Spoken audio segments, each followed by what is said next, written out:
Good morning, students. Uh, in previous lecture, we have discussed about the performance analysis.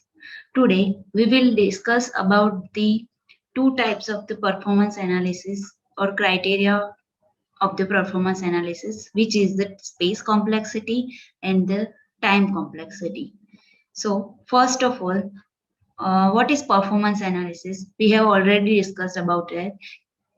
Okay, performance analysis of an algorithm is the process of calculating space and time required by an algorithm. So, performance analysis of the algorithm is performed by using the following measures: space complexity and time complexity. Now, space complexity required to complete the task of that algorithm, or time required to complete the task of that algorithm. Now, first is a space complexity.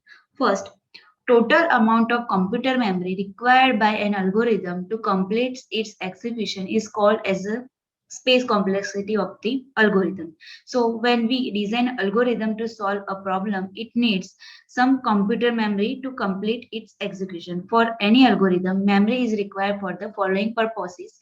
So the purpose are to store program instructions, to store constant values, to store the variable values, and for few other things like function calls, jumping statement, and so on. Means to store the program. To store the program instructions means number of statements which are given in our programs. To store the variable and constant means which we have declared in our program, and for things like function calls, jumping statement means if, as, for loops, and so on. Now, memory usage while execution. So, generally, when a program is under the execution, it uses the computer memory for three reasons. They are follows. First is instruction space. It's amount of memory used to save the compiled version of the instruction. Now, second one is a data space. Amount of space used by the variables and constants. Now, third one is a environmental stack. Sometimes an algorithm or a function may be called inside another algorithm or function. In such a situation, the current variable are pushed onto the system stack where they wait for further execution, and then the call to the inside algorithm or function is made. For example, here one example is given that if a function A wants to call function B inside it, uh, then all the variable of the function A will get stored on the system stack temporarily while the function B is called and executed inside the function A. Okay. So now next one is a constant space complexity. So first we understand by this example and then go to this constant space complexity. First, here one example is given.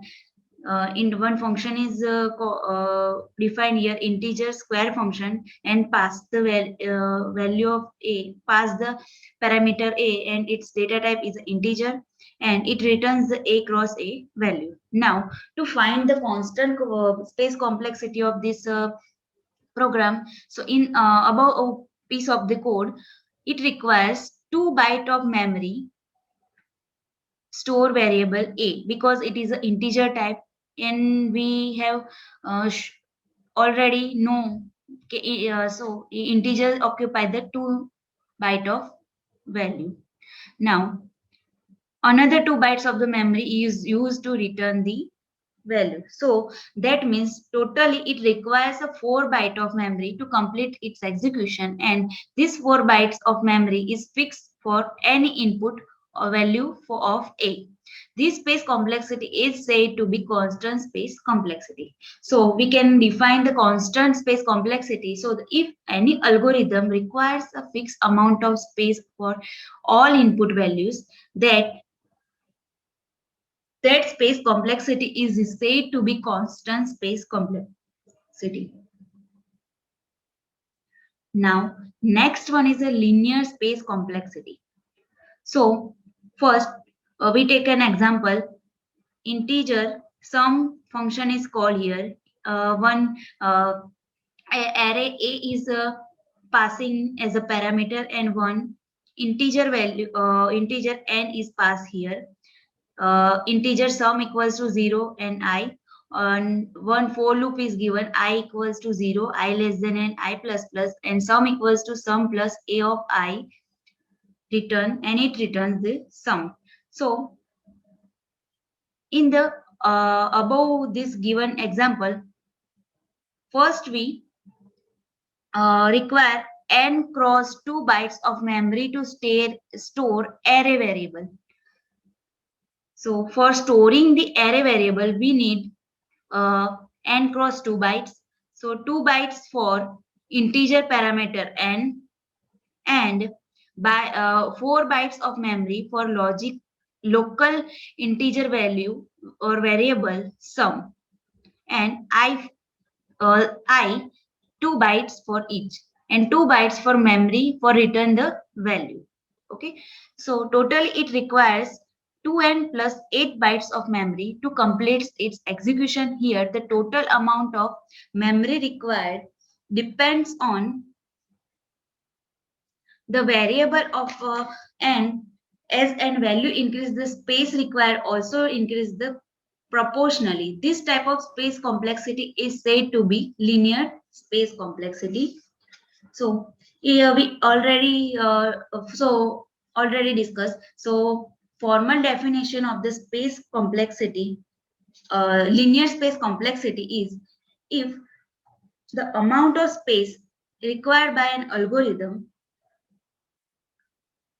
uh, is increased with the increase of input value, then that space complexity is said to be linear space complexity.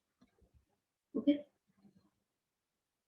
So we need for linear space complexity, we need some instruction, like for space needed for algorithm is based on size of the variable n equals to one word or one step. Array of values n words or n steps. Loop variable I equals to one word or step. Some variable I or some variable is equals to one word. Okay. So next one is a time complexity. So what is a time complexity? Every algorithm requires some amount of computer time to execute its instruction to perform the task. This computer time required is called the time complexity. The time complexity of an algorithm can be defined as the time complexity of an algorithm is the total amount of time required by an algorithm to complete its execution. So, to calculate the time complexity of an algorithm, we need to define a model machine. Let us assume a machine with the following configuration. It is a single processor machine. It is a 32-bit operating system machine. It is perform a sequential execution. It requires 1 unit of time for arithmetic and logical operators. It requires 1 unit of time for assignment and return values. It requires 1 unit of time for read and write values. So also we need for a time complexity, there are two types of time complexity: constant time complexity and linear time complexity. First, we discuss about the constant time complexity. If any program requires a fixed amount of time for all inputs values, then its time complexity is said to be constant time complexity. As we see in the space-time complexity, constant space-time complexity, it requires a fixed amount of space. Here we requires a fixed amount of time for all inputs values, then its complexity. Okay. So the example is given. There are one sum function is here. There are two parameters of sum function, integer a, integer b, and it returns a plus b.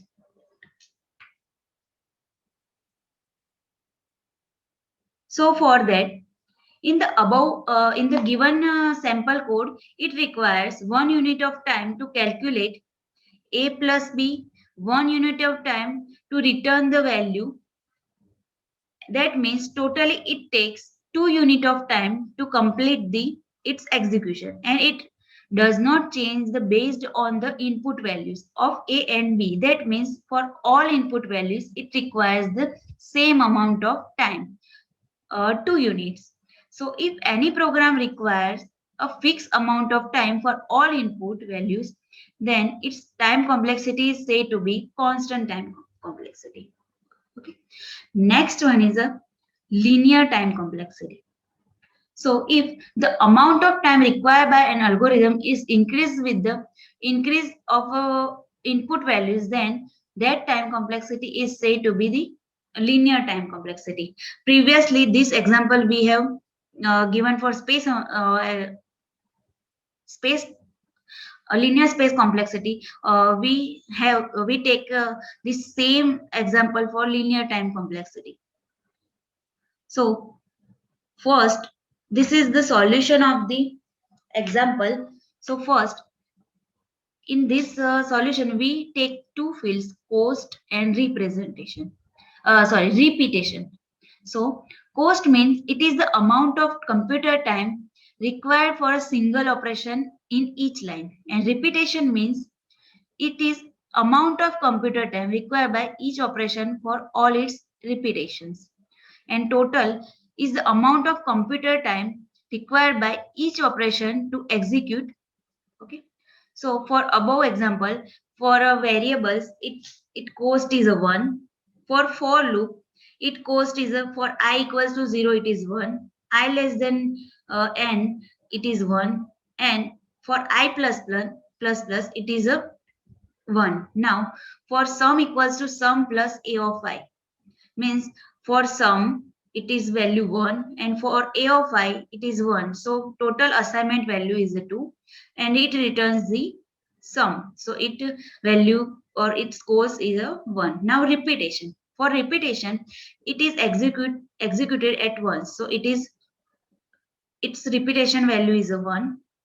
Now for loop, so number of repetition is here is a more than 1. So for loop, first I equals to 1, it is 1, it is executed for once. Now for I less than 1, the loop will execute for n plus 1 time. So we here the repetition value is n plus 1. Now for I plus, it is executed for n times. So we have taken n. Now, sum equals to sum plus a of I. It is in the for loop. So it is obviously how many times for loop executed, the sum this statement also executed for that time. So here it if the condition or if the for loop repeated for n times, so it is also repeated for n times. So it is a repetition of this statement. Now return sum, it is not repeated, it is only executed for once, so it gives the 1. Now total, how to take total? So 1 cross 1 equals to 2. Now multiply this value to this value to this, and this value to this. So final value is 2n plus 2. The next one is a 2 into n, both are multiplied, so total is 2n, and 1 plus 1 multiplied by 1 equals to 1. So total time required by this program or this code is to 4n plus 4. So totally it takes the 4n plus 4 unit of time to complete its execution, and it is a linear time complexity. If the amount of time, if the amount of time required by an algorithm is increased with the increase of input value, then that time complexity is said to be linear time complexity. Okay. So it's all about space complexity and time complexity. These are some references which I refer for this video lecture. And in next lecture, we will discuss about types of data structures, linear and non-linear data structures. Thank you.